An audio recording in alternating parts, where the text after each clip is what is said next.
con pares internacionales para impactos sociales, económicos y culturales más fuertes. Esto porque las capacidades, vamos a decir, si queremos estudiar, por ejemplo, biotecnologías aplicadas a alimentos, pues necesitamos reunir capacidades de muchos investigadores, y la mayor parte de nuestros países, no sé si todos, pero la mayor parte no tienen el número mínimo y las capacidades mínimas de laboratorio, de información, de estructuración institucional y de políticas específicas para desarrollar investigaciones en este ámbito, a pesar de las necesidades urgentes de hacerlo. Entonces es indispensable reunir capacidades de distintas instituciones y países.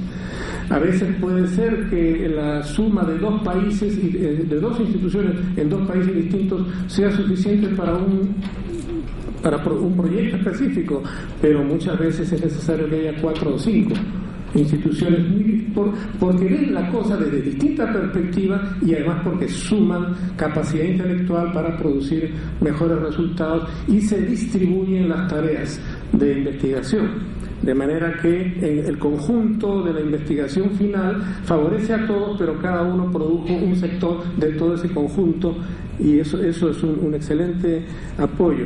Pero además también porque las investigaciones requieren, y eso se ha subrayado por parte de dos de los expositores, requieren muchas veces de equipamiento tan costoso que es indispensable, mejor dicho, que es imposible que todas las instituciones dispongan de ese equipamiento.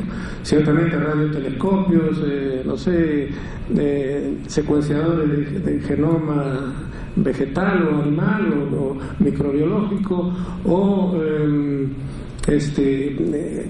espectrómetros de masa, espectrómetros de resonancia magnética nuclear, son muy costosos y no se puede, o microscopios electrónicos, ¿no?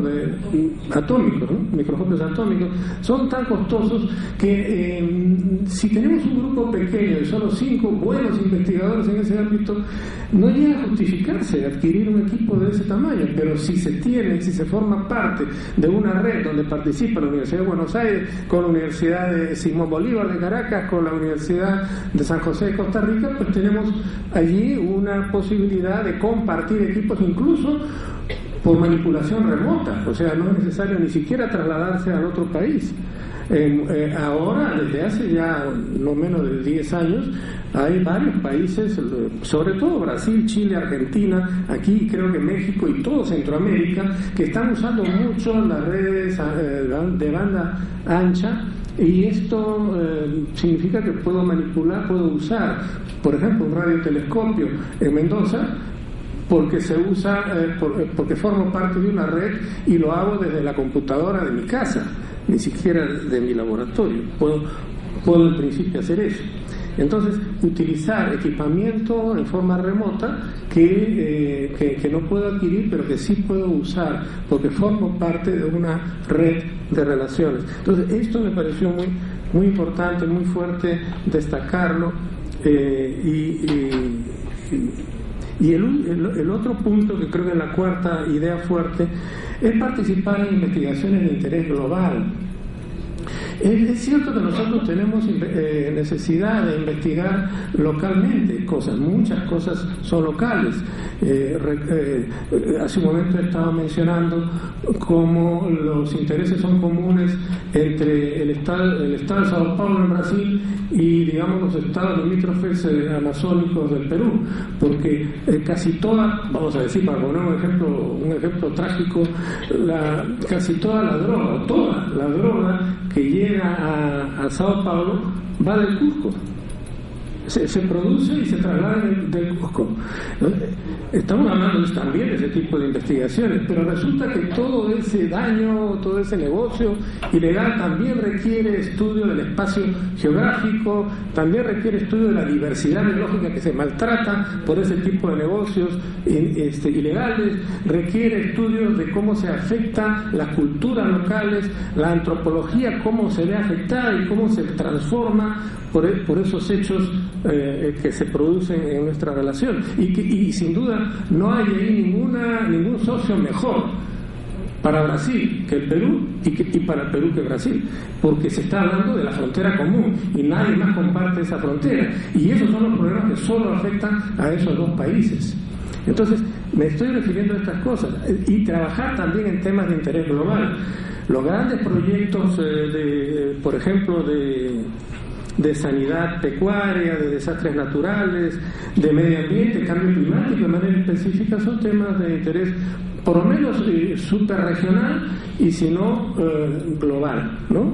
Y entonces allí, para intervenir en esos grandes proyectos que realmente tienen una incidencia enorme en la vida y en el futuro de nuestras sociedades, la única forma de hacerlo es participar en redes, asociar nuestros esfuerzos, tanto intelectuales, de investigadores, como también normativos, para que las agencias de cooperación, las universidades mismas y los centros de investigación puedan estar conectados, pero que las agencias de cooperación internacional se conecten de manera específica, consciente, voluntaria, deliberada, para producir estos efectos de sinergias que son indispensables.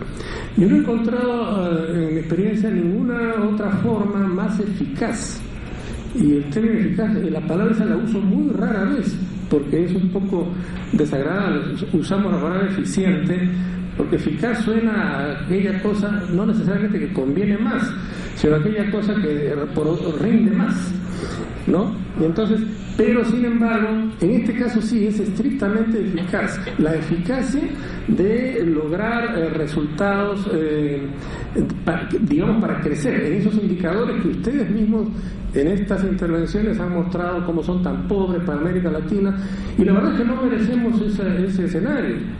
Somos sociedades que tienen un buen desarrollo cultural, tienen historia, mucha historia, sociedades que tienen mucha variedad, tanta diversidad, que en realidad hay un enriquecimiento ahí que no hemos sabido aprovecharlo debidamente.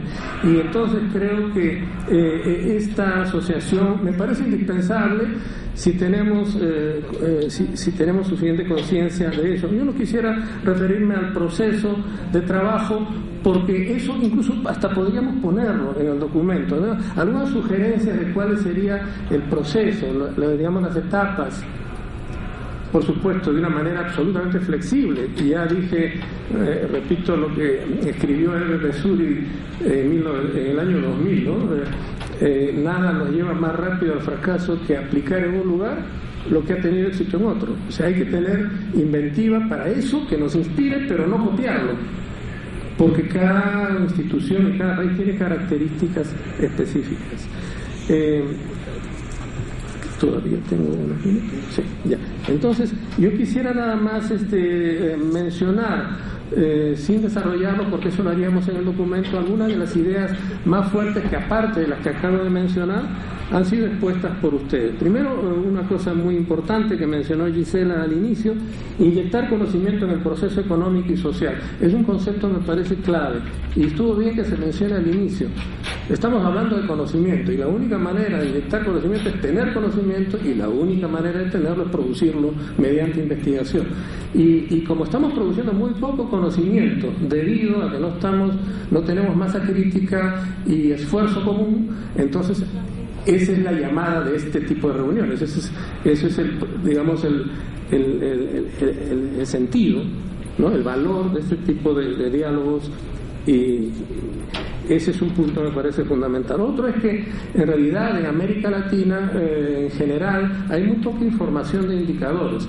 Hay países que tienen más indicadores. Argentina, por ejemplo, tiene muchísimos indicadores, e incluso de ellos lideran la red de indicadores de ciencia y tecnología de América Latina, ¿no? Que está en Buenos Aires, ¿no? No recuerdo el nombre del director. Es un excelente trabajo y siempre convoca estos encuentros para analizar distintos indicadores. Luego, el papel promotor del Estado, ¿no? Ustedes han mencionado de manera muy destacada que el Estado, en realidad, a diferencia de lo que piensan algunos analistas bastante poco informados y que tienen, digamos, espacios públicos donde se pronuncian, lamentablemente, es que el Estado no tiene por qué financiar la investigación. Bueno, eso es un error absoluto, porque no resiste ningún análisis en comparación, digamos, si miramos lo que realmente ha pasado en todos los casos. No hay un solo caso donde no haya partido todo de una iniciativa pública, porque la iniciativa no va a partir de quienes tienen temor de perder. El Estado tiene esa posibilidad y además tiene un poder excepcional que lo ha percibido muy claramente Gisela cuando ha ingresado a trabajar en el CONCITEC. Se puede hacer muchísimas cosas. Digamos, uno adquiere un poder que es increíblemente valioso, uno siente eso y sabiendo lo que hay que hacer, entonces puede volcar ese deseo en hacerlo realidad. Entonces se hacen realidad cosas muy interesantes, muy importantes, ¿no? Estos han sido 3 años realmente de muchas lecciones para el Perú. Entonces creo que allí tenemos que el Estado tiene que partir. Tampoco es verdad que en Corea que el 70%, que es cierto eso, el 70% de la investigación la financia el sector privado, claro, ahora, pero cuando comenzaron el 100% lo financiaba el Estado, hace 60 años. O sea, no hay que engañarse en eso. Y estos áulicos de que el Estado no debe meterse, en realidad son retrógrados que no tienen idea de qué se trata, de qué estamos realmente, en qué estamos interesados y por qué reclamamos esta participación pública de una manera decisiva. Yo pienso de que, como por ejemplo en Ecuador y en el Chile de Pablo Lagos, en el Ecuador actual, ¿no? con Correa, me parece que es muy importante que haya un liderazgo desde la cabeza del Estado. Eso es fundamental. El presidente de la República tiene que hacerlo, ¿no? Recuerdo que, digamos, el director del Instituto de Matemáticas de Río de Janeiro, el INPA, decía que él se reunía con frecuencia con el presidente Cardoso y después se ha reunido con todos los otros presidentes con cierta frecuencia, pero con Cardoso era constantemente,